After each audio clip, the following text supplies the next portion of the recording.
They were the first to laugh, the first to roll their eyes, the first to twist your words into entertainment.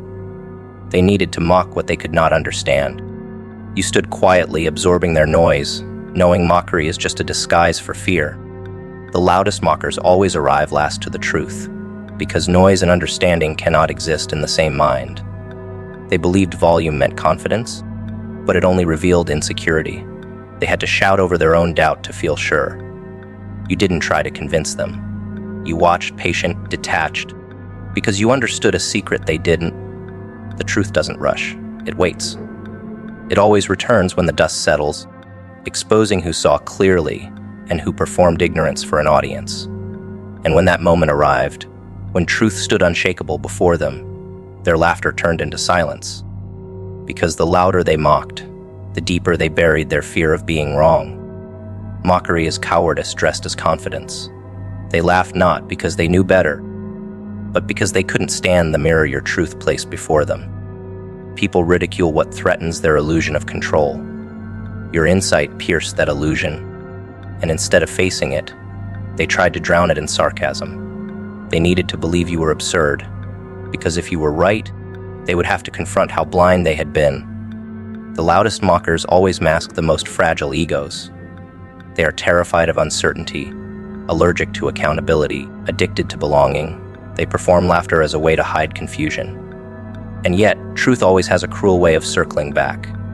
When it does, the mockers stand exposed, still loud, but empty. Their laughter echoes differently then, not like victory, but like regret.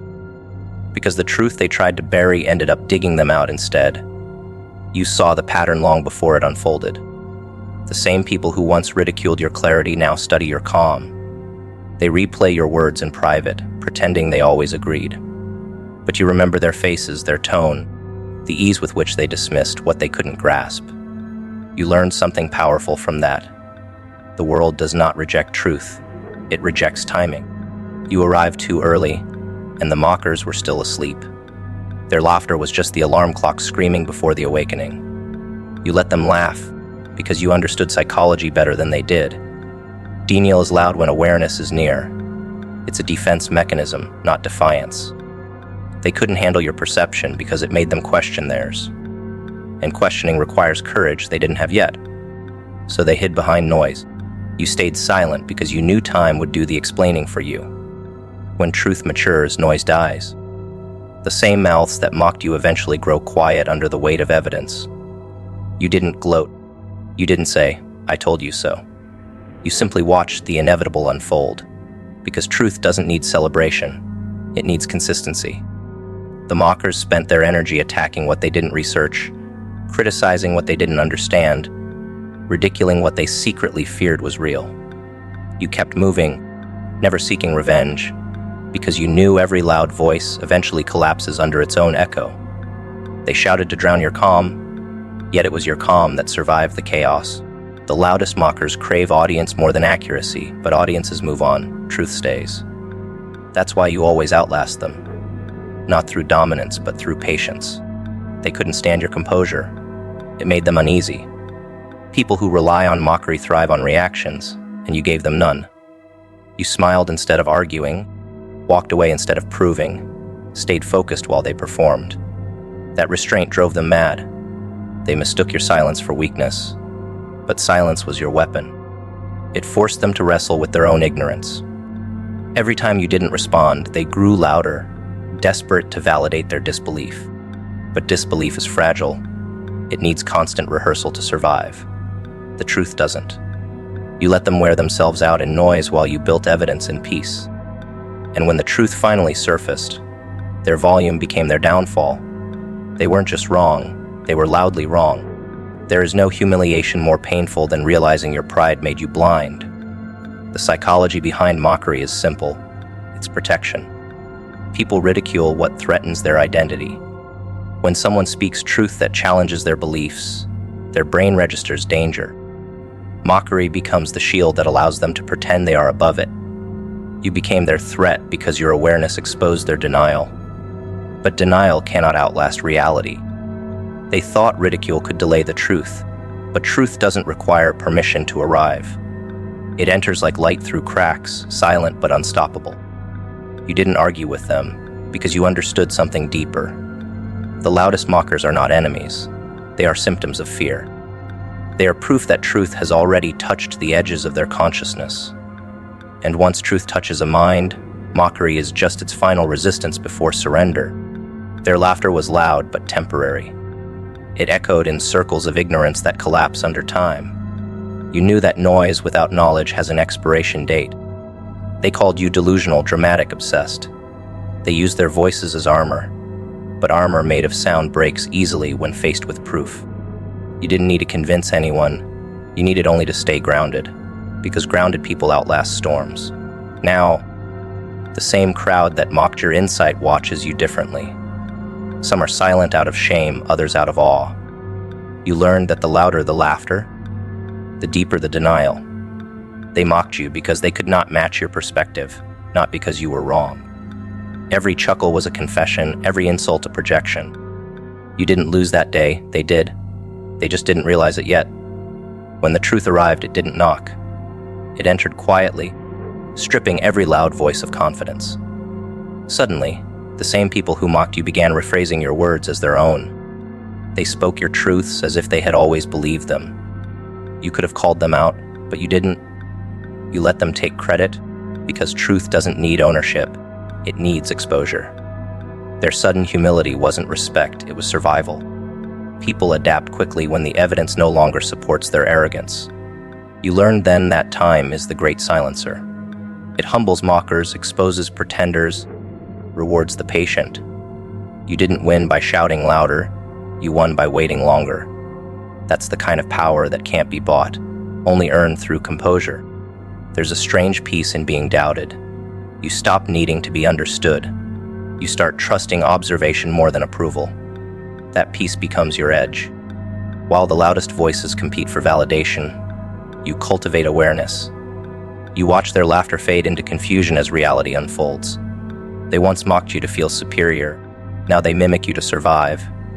That reversal is poetic. The energy they used to discredit you now fuels your credibility. And yet you stay unmoved, because you learned that truth doesn't need defenders, it just needs witnesses. Their noise was temporary, but your insight was timeless. That difference is what defines those who lead from those who follow. They laughed when you first said it. The words fell from your mouth like fragments of a future they refused to believe. You saw patterns where they saw coincidences. You sensed shifts before they surfaced. They mocked your timing, your tone, your confidence. But the strange thing about vision is that it rarely arrives dressed in reason. It comes quietly, through instincts sharpened by observation, through intuition built on experience. You weren't guessing, you were seeing. While they were distracted by noise, you watched behavior. While they obsessed over trends, you studied psychology. You understood that people repeat themselves, systems recycle, and history disguises itself as surprise. What they called madness was your understanding of rhythm. Every event follows a frequency. Every collapse has a hum before it hits. You just listened long enough to hear it. That's how your so-called crazy prediction became prophecy. They once called you delusional for noticing what was right in front of them. That's the curse of awareness. It arrives before acceptance. You were never trying to predict the future. You were decoding the present. You saw how fear dictates choices, how greed shapes systems, how denial hides in plain sight. The truth was always visible to those who dared to look without bias. But most people protect their illusions more than they protect their growth. They mocked you to protect their comfort. Your clarity threatened their ignorance, and ignorance always defends itself through laughter. Yet now, their laughter has turned to silence. Your prediction became their reality. They watch the same pattern you described play out exactly as you said, and they can't decide what scares them more, that you were right, or that you always knew they would doubt you. You didn't get lucky. You got observant. You watched people, not words. You noticed micro-reactions, tone shifts, pauses, contradictions between what they claimed and what they did. You started seeing emotion as data, conversation as code. When you detached emotionally, the world became readable. People lie, but patterns don't. Every ambition exposes itself in habit. Every secret leaks through routine. You started predicting not because you wanted power, but because you couldn't unsee truth anymore. Once you understand human behavior, surprise loses its grip. You stopped reacting to outcomes and started anticipating inevitability. That was your crime in their eyes, not arrogance, but accuracy. People prefer chaos because it hides accountability. You stripped chaos of its mystery, and they mistook that for manipulation. They call it intuition when it works, insanity when it doesn't. But you weren't relying on mysticism. You built logic out of emotion, clarity out of silence. You spent years observing what breaks people.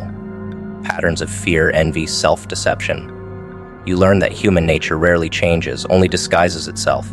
The same wounds lead to the same choices. The same egos create the same collapse. When you spoke your prediction, you were simply verbalizing the cycle you've seen 1,000 times. They couldn't believe it because belief requires self-awareness, and awareness is rare. Your vision felt supernatural to them, but it wasn't. It was human psychology stripped of denial. You were just brave enough to say what others only felt in whispers. They didn't call you crazy because you were wrong. They called you crazy because you were early. Your calm unnerved them more than your words. When you spoke, you didn't sound desperate. You didn't beg for validation. You spoke like someone who had already made peace with being doubted. That unnerved them. Certainty without approval is something few can understand. Your tone carried no need for acceptance, only the weight of knowing. They confused confidence with arrogance because they couldn't imagine conviction without crowd validation. But you knew the crowd moves too late. You understood that truth rarely arrives with applause. It arrives with isolation first. Every visionary walks alone, not because they crave solitude, but because few can breathe in the thin air of awareness. You lived in that altitude long before your prediction became news. The spotlight didn't crown you. It confirmed what you already accepted long ago. The irony is that they never wanted you to be wrong. They just needed you to be ordinary. Because if your prediction was right, it meant their understanding was limited. It forced them to confront how small their awareness was. People fear those who see what they can't, because it exposes how blind they've chosen to be. You didn't just predict events, you revealed how denial blinds the collective. That's why they called you crazy. Not because your logic was flawed, but because your perception was too honest. Now, as the truth plays out in front of them, they watch in discomfort. They want to celebrate your accuracy without acknowledging your difference. But deep down, they know the same awareness that made you right also makes you dangerous. Because once someone learns to see without filters, they can't be controlled anymore. What you did wasn't prophecy, it was pattern mastery. You learned to read the invisible, the language of emotion, the repetition of failure, the loops of pride. You saw the arrogance that precedes downfall, the denial that precedes loss, the calm that precedes chaos. You didn't fight it, you watched it unfold. That's why it looked like prediction. When others rushed to fix the symptom, you traced the cause. You realized the future isn't random. It's recycled behavior wearing a different disguise. That understanding makes you unshakable. Because while everyone else reacts to shock, you operate from foresight. You've seen enough human cycles to know where every path leads. They may call it intelligence, but it's really awareness sharpened through pain. You just connected dots that others ignored. They always confuse clarity for cruelty. When you tried to warn them, they said you lacked empathy. But empathy without truth becomes enabling. You stopped softening your words because you understood that people don't need comfort. They need confrontation. When you made your prediction, you weren't trying to impress anyone, you were trying to wake them up. But people only wake when reality slaps them. You let time do the slapping. And now, as the world catches up to what you already knew, they remember your words with unease. They call it eerie now. They say your insight was uncanny. They still refuse to call it what it was, truth spoken without fear. Because to admit that would mean you were right not just about the event, but about them too. There's a moment after every revelation when silence follows fame. When they stop laughing and start listening, you can feel the shift. The same voices that once dismissed you now echo your words as wisdom. The same minds that once labeled you unstable now call you visionary. But you don't celebrate. You don't gloat. You just watch. Because you've seen this pattern too, the cycle of idolization that follows the cycle of ridicule. They don't love you now, they fear being wrong again. And fear always looks like admiration. You remain still, untouched by their sudden reverence. You didn't predict for validation. You predicted because you understood reality too deeply to stay silent. At first, they rejected you. Not because your truth was wrong, but because it made them uncomfortable. People worship comfort more than they worship honesty. You brought awareness into a world addicted to denial. They needed to believe that their illusions were safe, their lies were stable, their ignorance was strength. You shattered that illusion simply by speaking what they already sensed, but refused to face. Rejection is always the first defense of the delusional. They dismissed you because your truth demanded change, and change terrifies those who depend on control. They called you arrogant, dramatic, delusional. They told themselves your clarity was luck, not insight. You didn't argue, you didn't defend, because you knew rejection is a ritual before awakening. Every truth has to bleed before it's believed. The first stage always burns the loudest because the closer truth gets, the harder denial screams. Then came the ridicule. The laughter was louder than logic. They needed to turn your truth into entertainment to make it less threatening. People mock what they fear because ridicule gives them a false sense of dominance. They pointed fingers, rolled eyes, turned your warnings into jokes. It was easier for them to make fun of your clarity than to admit their blindness. You didn't fight back. You let them laugh. Because you understood that mockery is the bridge between ignorance and realization. It's the mind's final tantrum before surrender. They needed to perform superiority to protect their fragile certainty. You stayed quiet, patient, watching as time began to tilt the balance. Ridicule always fades when reality arrives. Every sneer was a countdown to their own realization. They thought their laughter buried you, but it was only digging the grave for their delusion. And when the truth finally unfolded, panic arrived. Panic is the final stage, the breaking of illusion, the collision of denial with consequence. Suddenly, they couldn't laugh anymore. The same people who rejected you began asking questions in whispers. Their confidence turned into hesitation. Their sarcasm became silence. Panic is the sound of reality catching up to arrogance. They replayed every warning, every conversation, every time they dismissed you, and it began to sting. They realized too late that you were never trying to be right. You were trying to prepare them. But truth always arrives on its own terms. Panic is its announcement, ruthless and undeniable. They could no longer mock what stood before them. They could only tremble under the weight of what they ignored. Rejection is emotional. Ridicule is social. Panic is spiritual. Each stage strips away a layer of resistance. At first, they reject because they believe their illusion can still protect them. Then they ridicule because they want witnesses to their denial. Safety in mockery. Comfort in the crowd. But panic is solitary. Panic comes when the crowd scatters, when truth stands alone and undeniable, when the cost of ignorance can no longer be postponed. You watch them reach that stage. You saw arrogance melt into anxiety. You didn't gloat, you simply observed. You understood that truth doesn't need vengeance. It carries its own justice. You knew the pattern was inevitable, because humanity always learns in pain what it mocked in peace. Their downfall was predictable. Truth always exposes the lazy thinkers first, the ones who confuse loudness for insight, confidence for knowledge. They needed to see the collapse before they could believe it. You were punished for seeing it early. Every visionary is crucified by the blind before being worshipped by the awakened. It's a timeless pattern. You weren't the first to be doubted, and you won't be the last to be proven right. That's the price of awareness. Rejection teaches you patience. Ridicule tests your restraint. Panic rewards your endurance. You endured all three, and that's what separated you from them. They fought to be comfortable. You fought to be correct.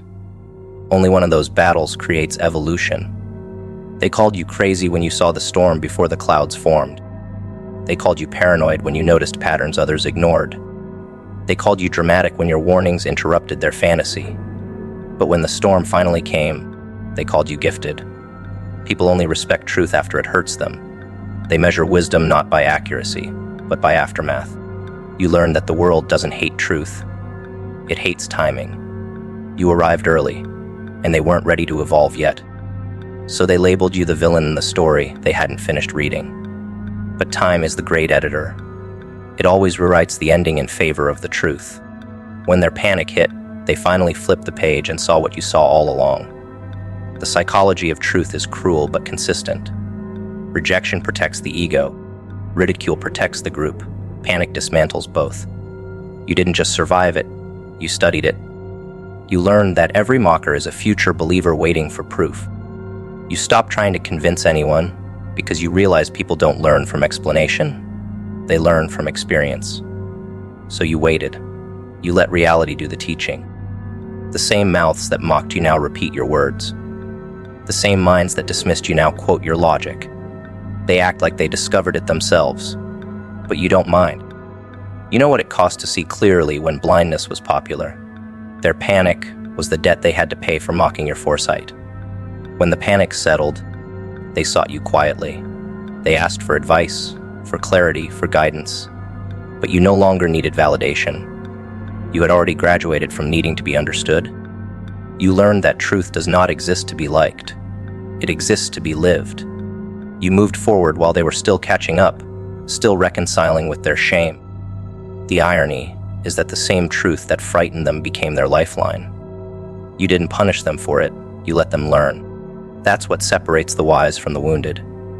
The wise don't hold grudges, they hold understanding. You knew panic was never the end. It was simply the doorway through which truth finally enters. You carry that awareness now like armor. You know how people will react before you speak. You know which eyes will roll, which laughs will echo, which hearts will eventually tremble. You no longer fear rejection or ridicule, because you've seen where both lead. You speak calmly now, not for applause but for impact. You don't need to prove the truth. You embody it. You understand that real strength lies in enduring disbelief. You've become the calm before their panic, and that composure terrifies them more than your accuracy. Because deep down they know. They'll laugh now, but they'll remember later. They called you arrogant the moment you spoke what they could not yet see. They needed that label to protect their illusions.